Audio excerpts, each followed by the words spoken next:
Now, from Nebraska's trusted news source, this is Channel 8 News at 10. Breaking now, one woman is fighting for her life tonight after a camper here in Lincoln goes up in flames. What the f? This is what neighbors in the 8th and South Street area of Lincoln saw today. One of the residents there giving us this video. A woman trapped inside that RV and two good Samaritans working together to save her life. Good evening, everyone, and thank you for joining us tonight. I'm Rod Fowler. When the fire was at full strength, a plume of smoke billowing high into the sky as far as the eye could see.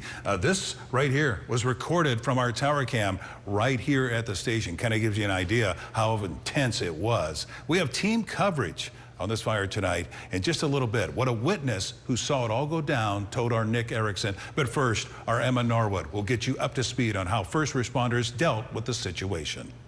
Lincoln Fire and Rescue responding to a huge fire near South 8th Street and Park Avenue on Wednesday.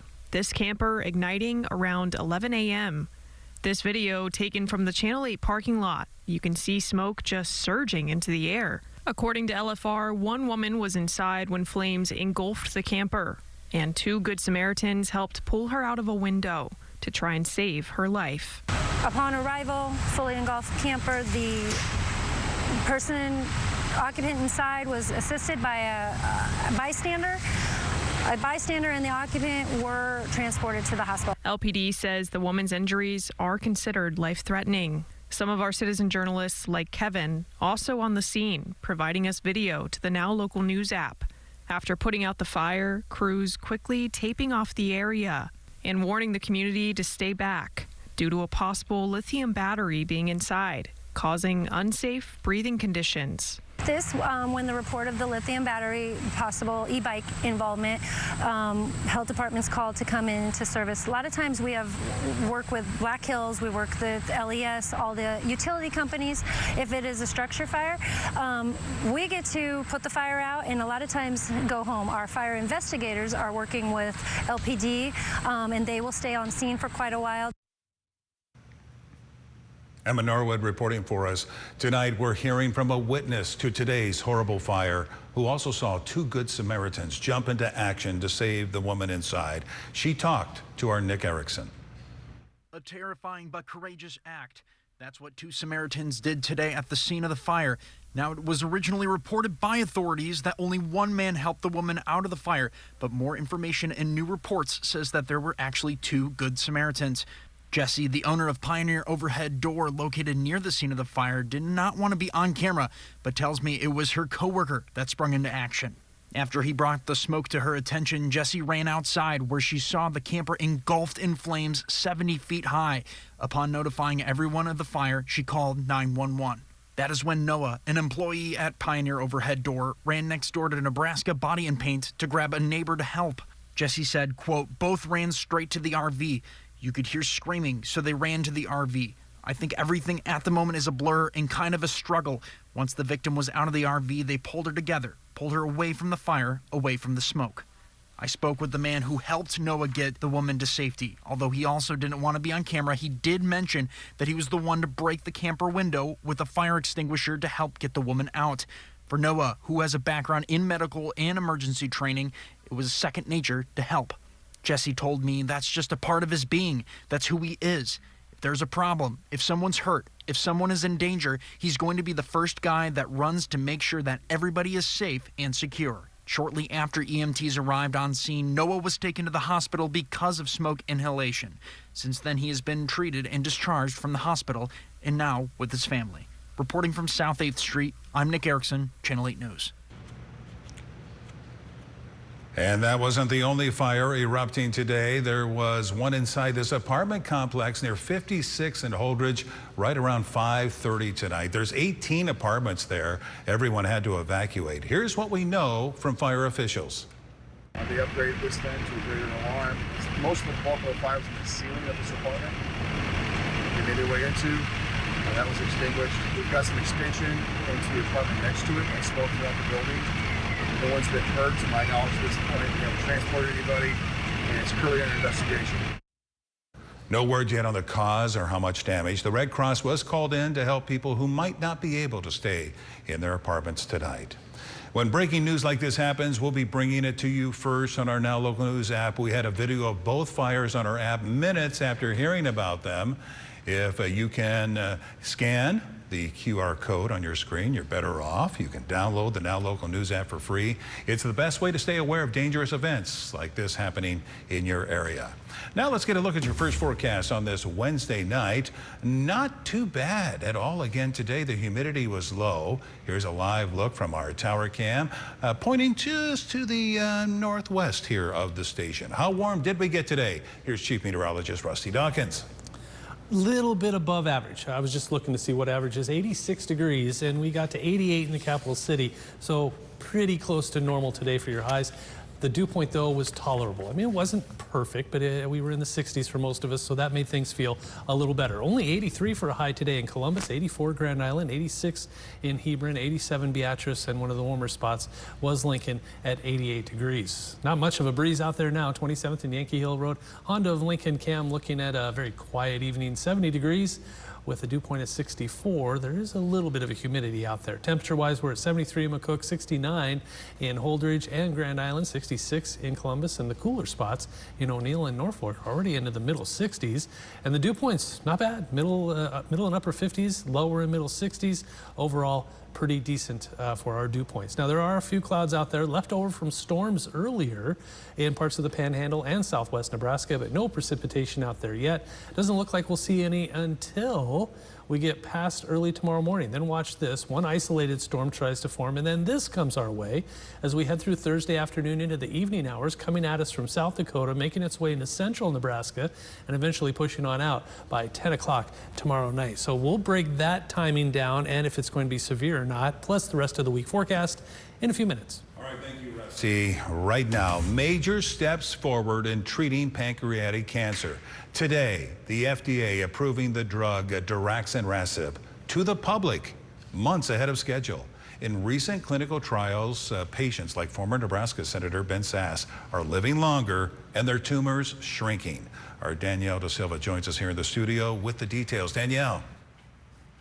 Rod, daraxonrasib is an oral medication. You take it once a day and it targets the protein that's responsible for ramping up pancreatic cancer cells in the body. And the patients who took part in the clinical trials survived on it for an average of 13.2 months compared to the 6.7 months on standard chemo. Now, that's a medical breakthrough.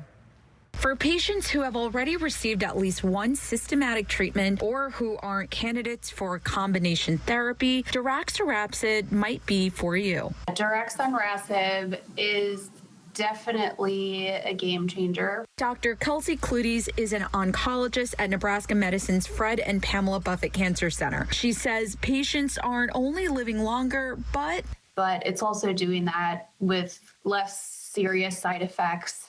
And in a way that's helping manage their symptoms. First gaining notoriety when it was still in clinical trials. Right at bedtime, I take my few hundred milligrams of daraxonrasib. Former Nebraskan Senator Ben Sasse and father of 3 testifying about his own progress. The difference apparent. This is Ben Sasse speaking on his diagnosis in December of 2025 and here just last month. My tumors this week are down 76% from December 29th. And I'd say my pain is, 80% reduced from where I started. The drug still has its side effects, such as rashes and fatigue, but creates a major step forward in the battle. Acting FDA Commissioner Kyle Diamantis says, quote, I am immensely proud of the dedicated FDA scientists whose fast, thorough review and relentless commitment made this groundbreaking milestone a reality, end quote. The FDA's approval was granted to the medical company Revolution Medicines out of California. But the first step to getting on it is talking to your doctor. Danielle Da Silva, Channel 8 News. All right, thank you so much, Danielle. Some promising news there, no doubt. Well, it felt like a home game tonight at Memorial Stadium. The Cornhusker Marching Band holding an exhibition for fans. Take a listen.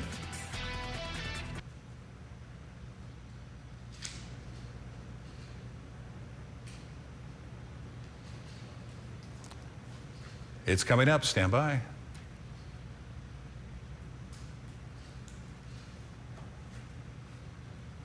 We hope.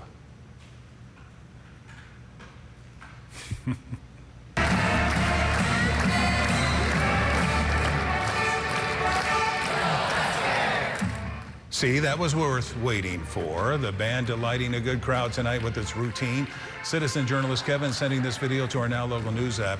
The band's pregame show was featured along with routines by the color guard and percussion sections. The show was free for fans to enjoy. Great job, UNL Marching Band. Hope you have a great season as well. Coming up, a wild stop near Lincoln after a man steals a delivery van. The details of what happened after the break. Stay with us.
Well, right now, an Omaha man is in jail after a wild chase this afternoon near Lincoln. The suspect stole a delivery van out of Omaha. The Nebraska State Patrol spotted him on I-80 west of Lincoln. They say he wouldn't stop. During the pursuit, they say the driver was passing vehicles on the shoulder. In fact, at one time, hitting the side of a semi. The driver then exited I-80, and a trooper performed a tactical vehicle intervention to stop him. That driver right now tonight is in the Seward County Jail.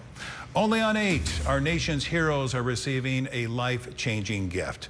Free dentures are going to be in the hands of veterans this weekend. Our Skylar Sears joins us now to let us know who is making this possible and how they're doing it. Skylar?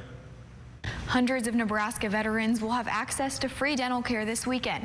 And for some, that will mean walking away with a brand new smile. Dental Designs is getting ready to make more than 100 dentures for the Veterans Mission of Mercy event. I got to see their process today and how the team is preparing for a busy weekend that could make a life-changing difference for veterans.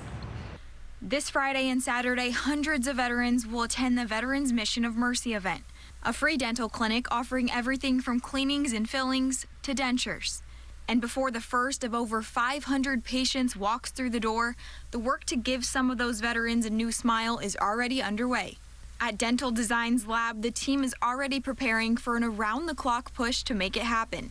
And beginning Friday, the president of Dental Designs says a process that normally takes about 10 days will happen in about 24 hours.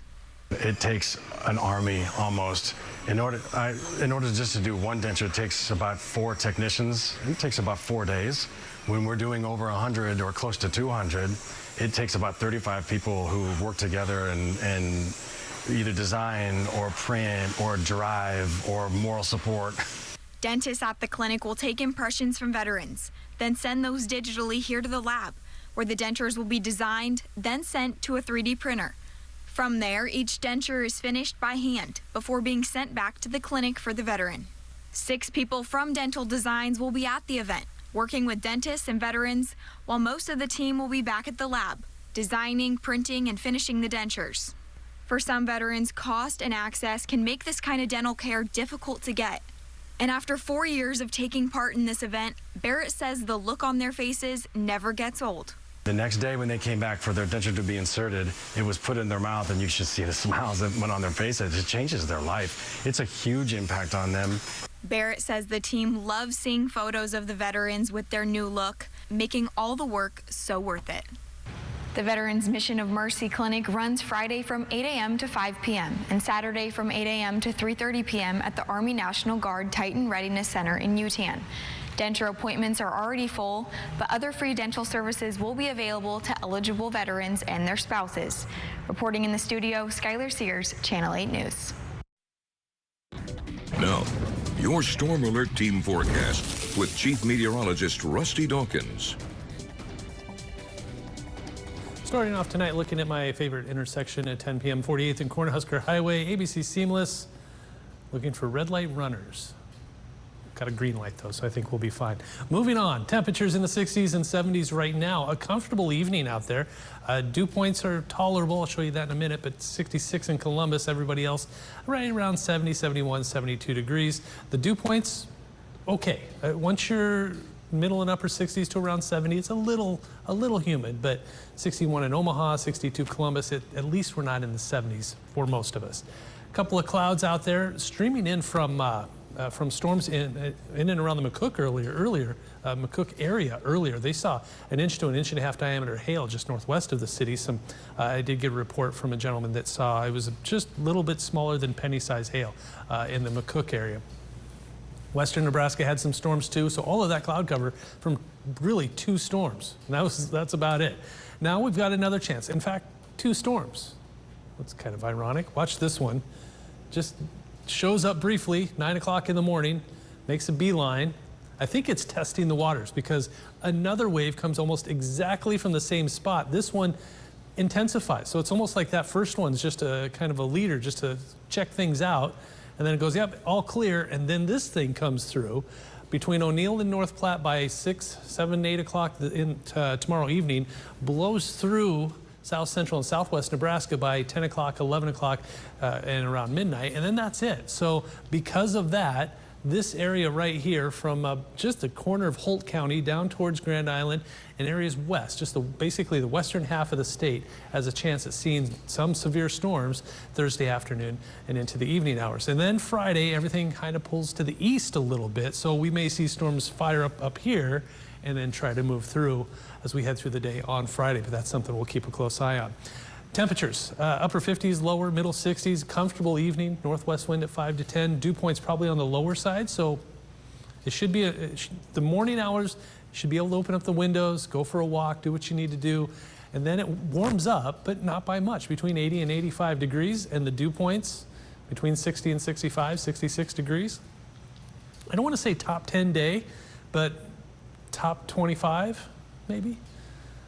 We start to warm up though. I think tomorrow's going to feel a lot better than Friday, Saturday, and Sunday. I almost hate to show this because it's almost like we get a really nice couple of days and then Mother Nature goes, ha, fooled you, and 96 degrees with a small chance for storms. This chance for storms though should cool us back down into the 80s after that front moves through. And then we'll see those high temperatures generally at or just above normal as we head through the rest of next week, but cooling off just in time for that first Husker game of the year. Weather trivia time. When does the average high finally drop into the 60s? Is it in August, September, October, or November? I have Will out here. He's going to guess as well. When does the average high drop into the 60s? Average high. I'm going September. Yep, September. It's 86 right now for the average high. It's October. The average high drops to 69 degrees on October 11th. All right, thank you, Rusty. New at 10, Governor Pillen welcoming home the last National Guard troops from their D.C. deployment. It's the second group of service members returning home from that deployment in support of the National Freedom 250 celebration. It included 23 members today. About 175 came back last month. The soldiers from the cavalry, infantry, and military police units deployed back in March. The governor expressing how proud he is of them. Welcome home, everyone. It's time to head into the Sports Zone with Sports Director Will Charlton, and another high school football preview is on the way, right? Well, Rod, considering week 1 kicks off tomorrow night, we got to get one more in before the whole thing gets going. So we're going to hear from the Lincoln Lutheran Warriors ahead of their opening rivalry season matchup on Friday night. It's the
Sponsored by Green's Furnace and Plumbing.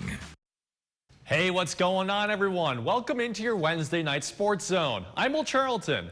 In less than 24 hours time, week 1 of the high school football season will be underway. And on Friday night, our Channel 8 game of the week will be between Lincoln Christian and Lincoln Lutheran in the annual matchup for the Spirit Sword. We already heard from the Crusaders earlier this week, and tonight we now check in with the Warriors. They're coming off a 6-4 season with a playoff appearance. Earlier today, I talked with head coach Sean Weeding and senior Charlie Caldwell on how the team has come along and are prepared for week 1. You had the heartbreaker in the playoffs, but did that loss kind of motivate your guys to push even further along this year? They're always motivated. They're a group of guys that love each other and they're hard workers, so they're going to be motivated whether we had a crushing last loss or, a successful last victory. So that's just kind of how these guys are wired, and, we love it that way. We're going to take it one game at a time. So last year's last year. It's a completely new team. 100%. That definitely motivates us. Coming back with a lot of fire this year. I think a lot of the senior group is really excited to play this year and looking forward to the season. How has this group kind of progressed over the offseason now into fall camp to be in a situation where you guys are going to be ready to go on Friday night? Oh, for sure. I mean, it's not hard to get prepared for this game just because you know you're going to get the kids' full attention. I mean, there's only one trophy game in town, and we're blessed to be part of it. What are some of the things you like most about this team this year? I think our effort and our attitude, I mean, we're really tough. And I like that. We always talk about how we try to be the toughest. Whether we're hitting, running, offense or defense, I think we're doing that every single time we're on the field. And what have been some of the biggest things this team in general has wanted to work on from last year's results and other fundamental basics that this team has wanted to kind of hone in on? Really, the biggest thing is just one game at a time. So not to get too far ahead of ourselves, like it's not week 10, we're not in the playoffs right now, this is week 1.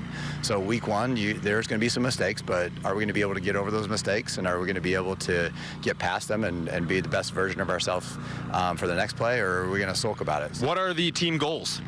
Make it back to state. We got knocked out first round last year, and obviously want to get back there and do the best we can to make it as far as we can in the playoff run. One word to describe this team? Tough, definitely. We're ready as ever. To say I'm excited is an understatement. I think it's going to be an awesome season. And with the high school football season officially here, we want to make sure all athletes get time in the spotlight. If you scan the QR code on your screen, you can download the Now Local News app for free. Send in any videos of your student athlete, regardless of what sport they play, and we'll feature some of those clips here in Sports Zone. We'll need your help this fall to feature all the players and schools we possibly can. To some Husker football news, as earlier today, cornerback Danny Odom III was named to the Sean Alexander Freshman of the Year watch list. 37 total players were named to the list, and Odom is one of 12 on the defensive side. Odom comes into Nebraska as a 5-star recruit and was rated as the overall number 19 player in the class of 2026 by 24/7 Sports. The native of Farrell, Pennsylvania, played with the First Academy in Orlando, Florida last year and had a 3-interception game in 2025. Additionally, he played in the Navy All-American Bowl. There will be a total of 14 semifinalists for the award, and they'll be announced on November 3rd, and the winner comes out on December 28th. This has been presented to the top freshmen in college football since 2018. Don't forget, all Kansas City Chiefs preseason games are exclusively on our channel. The final preseason game is this Friday at 7 p.m. against the defending Super Bowl champion Seattle Seahawks. If you want to catch the action, don't go anywhere. It'll be right here on Channel 8. That does it for here on Sports Zone, but tomorrow night we'll have Nebraska volleyball highlights for the first time this season, maybe 2, if they beat Florida in that first Spikes Under the Lights showcase match, and also some Week 1 high school football action. I think we can say we're officially back, Rod. I think Get it back so. to you. Let the craziness begin. Thank you, Will. We'll be back. The final check of your forecast.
And the Seward County Community College volleyball team hosts a meet and greet. Check it out. The Lady Saints welcome people out to meet the team, play some games, and of course get some autographs. They say they're thankful for the community's support and hope to see all of the fans at their games throughout the season. Good luck to them. All right, Rusty's here. I kind of pressed him about tomorrow. Is it going to be one of those top 10 days? He said maybe top 25. Yeah. With the temperatures still in the middle 80s, the dew point's kind of in the 60s, you know, that's kind of hard to do a top 10 day out of that. But top 20, top 25, sure. Why not? I think it'll be fine. We've got a few clouds out there right now. No precipitation in the state unless you go all the way out to the northwest. As we head through tonight, though, we do have no precipitation out there until tomorrow afternoon. This is late morning. Better chance in the afternoon and evening hours because of that right there. Some of that could be strong to maybe severe with some wind and some damaging wind and some hail. So we'll keep an eye on that for tomorrow, late afternoon into the evening hours. Temperatures in the 50s and 60s early tomorrow morning, and then highs in the lower middle 80s, which isn't bad by August standards. So get out and enjoy. All right, thank you, Rusty, and thank you so much for joining us. Andrew in Houston, we're going to be here for all your morning news, get you going for the day, starting at 5 a.m. Jimmy Kimmel is coming up next. Have a great night. We'll see you tomorrow. That's fresh. Fresh. That's fresh. That's fresh. Yes. Grab bold, fresh flavors at Amigos. Let your voice be heard by sharing your photos and videos to the Now Local News app. Earn points and redeem them for gift cards. Scan the